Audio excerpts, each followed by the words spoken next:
خپل کور نه په حق طریقې سره وان فريقا من المؤمنين لكارهون او د مؤمنانو یو فریق په دې خبره ناخوش وو. اردو کی ترجمه کاو کما اخرجك ربك من بيتك بالحق وان فريقا من المؤمنين لكارهون،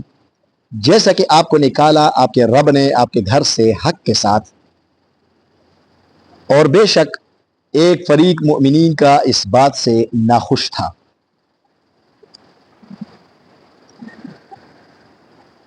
تو سو تمو غیر جی خبره کړي وا سو سورۃ الانفال سکم دا د جنگ بدر متعلق الله رب العزت را نازل کړه دا. نو ضروری دا د جنگ بدر والا واقعیا مو یو نظیر ور باندې وچو ازکه چې بیا روح سورات کې جا بجا د واقع بیانول دا بیا مشکل شي چې دا اټوله واقعیا یو وری مو ذهن کې کینی بیا د مغه مطابق کوم آیتونه وی بیا صرف اشاره کول به مو دی بارا کافی شي. دا د سن 2 هجری خبره ده. مسلمانانو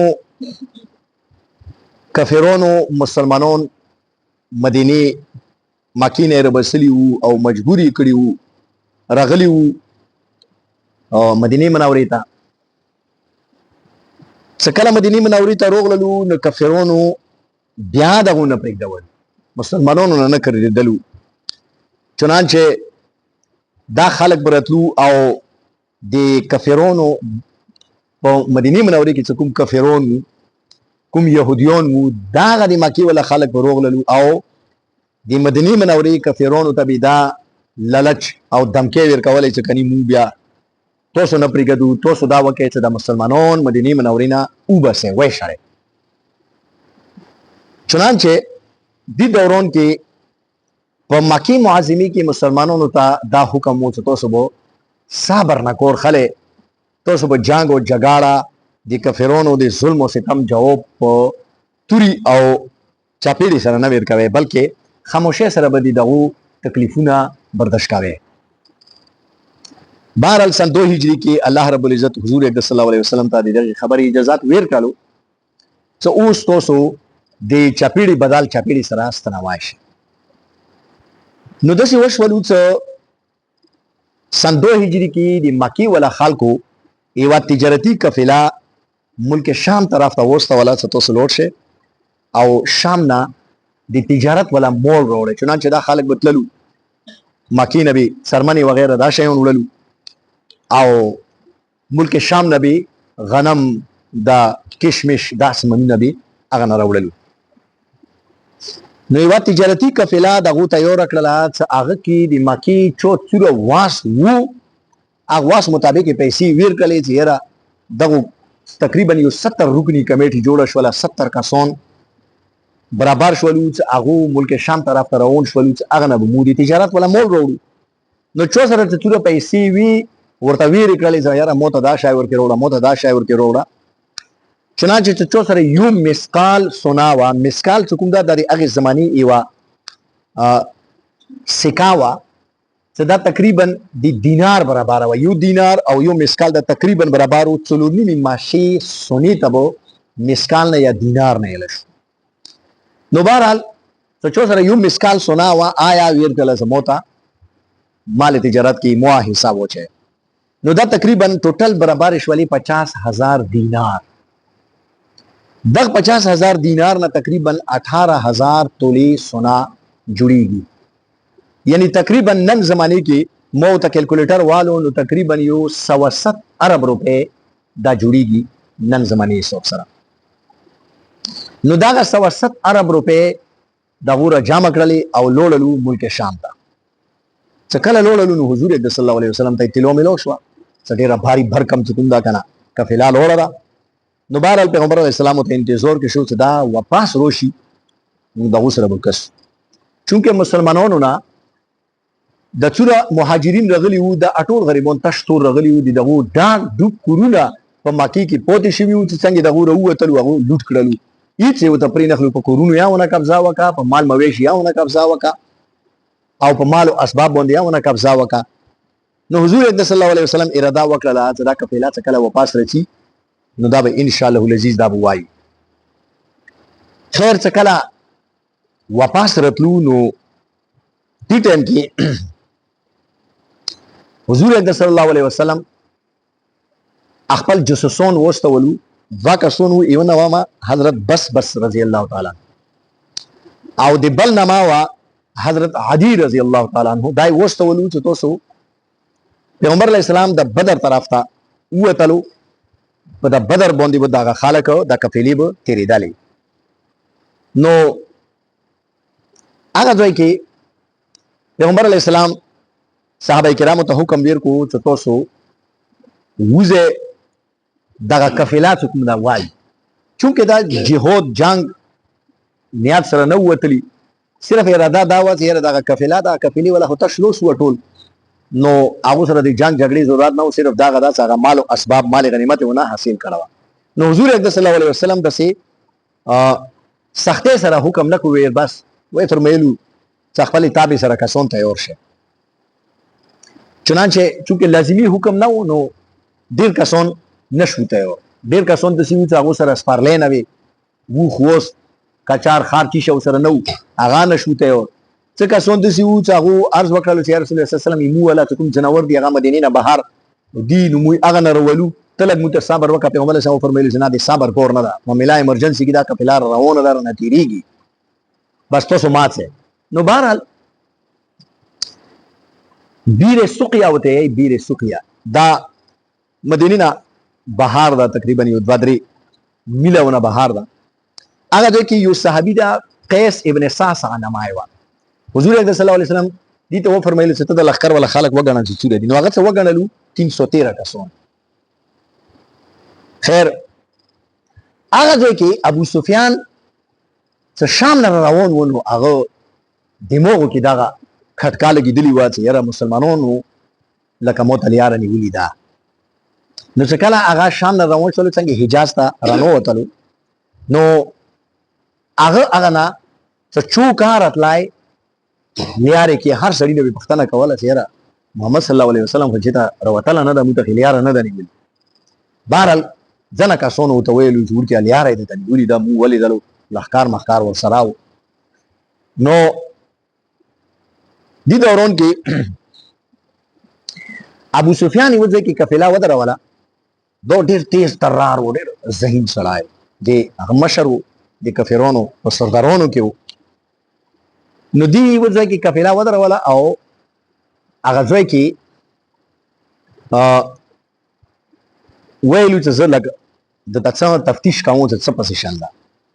نو د پیغمبر علیه السلام چې کوم دوه جاسوسان استولي وو، حضرت بس رضی الله تعالی عنہ، حضرت عدی رضی الله تعالی عنہ، دغو پیغمبر علیه السلام دې ته واستولو چې تاسو باندې دا پښتنه وکړئ چې د قافله تېره نه وي شي، داسې نه چې موږ ته دلې نوست وو هغو تېره شي، تاسو لږ تفتیش وکړئ. نو دغو راتلو د بدر سره نږدې یو کوی و چې نه غنې وه د اوبو. نو دغو راغللو، هغه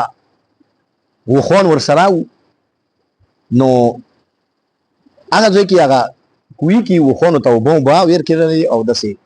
خپل هغې زمانې کې به د ژیب و ژای ورته یایي. نو هغه ژیا اوبو نه ډک کړلو. نو کسې چې هغه کوی سره نږدې دوې زنانان اوسي دي، د یوه زنانه بلې ته یایي چې یاره تو سره یې مو قرضه ده، ته مو ته پیسې نه راکوې، خپلې تو ته یاره زه خو یلې ستړي شولم د څنګه چال ده. نو هغه بله زنانه ورته یایي چې داسې چال ده چې د ابو سفیان والا قافله روانه ده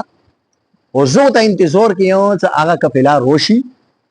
نو زه ورسره څه هغې قافلې چې کله مدینې مکې ته ورسېږي، نو زه هغه ځای کې مزدوري ورکې کوم، لکه ایمو دې ځای کې کله ټرکونه مرکونه راشي نو د پانډیان ورکې مزدورۍ کوي. نو دا نه منه هغې زمانې کې به د ښځو ورکې همدا مزدورۍ کولې. نو هغې ورته ویلو چې زه هغې قافلې سره څه بیا هغه ځای کې مزدوري ورکې کوم، نو کومې پیسې مو ته برابر شي په هغې محنت مزدورۍ کې تو ته به زه خپله قرضه ورکې درلانډه کړم، خو ته مزدوره شي چې قافله راشي. نو دغو صحابه کرامو دا اندازه ولګوله چې قافله لکه تېره نه ده شي. چنانچه دغو راغللو، پیغمبر علیه السلام ته یې راپورټ وکړو چې یا رسول الله صلی الله علیه وسلم داسې پوزیشن ده. دې ټایم کې ابو سفیان تلو هغه دته اندخ هغه ته رسیخ شولو، کوی ته رسیخ شولو. نو هغه ځای کې یو سړی و، دغه ښځو خپله منځ کې لنجا وه، نو د ښځې سره ګرمې شولې. نو د سړی چې کوم هغه ځای کې وو هغه دغه ښځو مانځ کې سوله صفایي وکړله بس ورته وایي هغه ما کوي بس ټیک ته درته ویلو که نه زیاده دیر به کې وشه دا سړی هغه ځای کې ګرځېدو چې دي کې صحابه کرام خو لوړل ابو سفیان راغللو نو هغه دغه هغه نه تپوس وکړلو د سړي نه یې تپوس وکړلو څوک یې دلې څوک راغلي ښه نه وو هغه ورته ویلو چې یاره یو دوه کسان راغلي وو چې بیا هېڅ راغللو بس دغه چینې کې اوبه وڅښلې او خپل وښانو ته یې اوبه ویر کړې او یو شاید دوه ورسره وو هغه یې ډک کړل بس لوړ څه یې ونه یې څه یې ونه نو ابو سفیان چې کوم دغه چینې ته لاړلو نو هغه په غوړه یې څه ولیدلو نو یوه پچه پرته وه دي اوښ پچه چې دوی راوخیستله چې داسې موته یې کا نو هغه کې دننه د خجورې زړه ورکې وه نو هغه چې هغه زړه ولیدلو هغه د یې کسان دا زړه د مدینې خجورې زړه ده وینه وي دا کسان د محمد صلی الله علیه وسلم کسان بس فورا خپلې قافلې ته رسول شول نو هغه کې یو کاس و د هغه زمزم نمای وه نو زمزم ابن عمر دې ته یې چې کوم دا که نه یو 20 مسکال ویر کړلو تقریبا داسې وایي چې 9 تولې سونا جوړېږي 9 تولې سونا یې ورته ویر کړله ورته ویلو چې ته به تیز لوړ شي او مکې کې به دا خبر ورته وکړي چې تاسو قافلې ته محمد صلی الله علیه وسلم لاره نیولې ده د نه لوټ کوي غام یې وکړي چنانچه دې سره یوه د وښې بچی وه یو تیز رفتار وښه وه ورسره نو په هغې د سپور شولو او ډېر تیزۍ سره چې کوم دا که نه هغه مکې ته ځان ورسول چې ځان یې ورسولو نو دې ټایم کې ابو سفیان چې کوم دا که نه دا لوړه د مدینې منورې سره کوم خلک چې لوړ دي نو هغو لیدلي چې مدینې منورې سره لږ فاصلې کې سمندر ده نو دې چې کوم دا که نه هغه لیاره چې کومه معروف لیاره وه لکه فرض کړه دا روډ لوړ ده پېښور ته بچای دي چې دې روډ باندې لوړ وه نو هغه د خدمه غره په څټ باندې داسې ووتل د مدینه یې بایپاس کړله نو دې ځای کې حضور اکرم صلی الله علیه وسلم نه خبره لوس نه ووتله ځکه څه دغه ووتلو هغه ځای کې هغې زمانې کې دا دستور و څه کله به څه داسې اهم خبر ورکولی نو بیا به طریقه دا وه څه دغه سړي چې کوم دا څه چل وکړو چې دغه وښ نه یې غېږونه پرې کړو او پیزه یې ونه پرې کړه او د خپلې جامې مخه څټه نه پرې کړي دا دې پوزیشن کې چې څوک هغې زمانې کې راغللی نو دې مطلب به دا و چې ډېر اهم خبر او ډېر لوی دی طبیعي والا خبر ده اوس ابو جهل خو نوست دي چې دې ټایم کې د ابو جهل خو یو خپلو منځو کې ډسکشن کول او ډسکشن دا و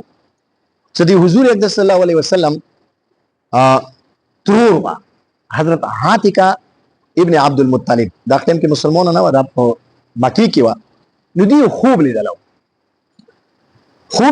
نو خوب کې دي دا ولیدلو چې یو سړی ده په وښ سپور ده هغه مکې نه بهر ودرېدلو او وښې کېنولو او دا یې ویلو چې او د مکې والا خلکو ټول خپل قتلګاه ته ځانونه ورسوئ هغو ځایو ته ځانونه ورسوئ چې کوم ځای کې به یې تاسو قتل کېږي او درو ورځو کې نه ځان ورسوئ دا عاتکه ابن عبد المطلب اوس خوب کس یی چې بیا دا وښه هغه نه راچک شولو بیا راغلو حرم شریف ته حرم شریف کې د سړي بیا وښ کېنولو بیا یې غاږ وکړلو چې او خلکو خپل قتلګاه ته درو ورځو کې نه ځانونه ورسوئ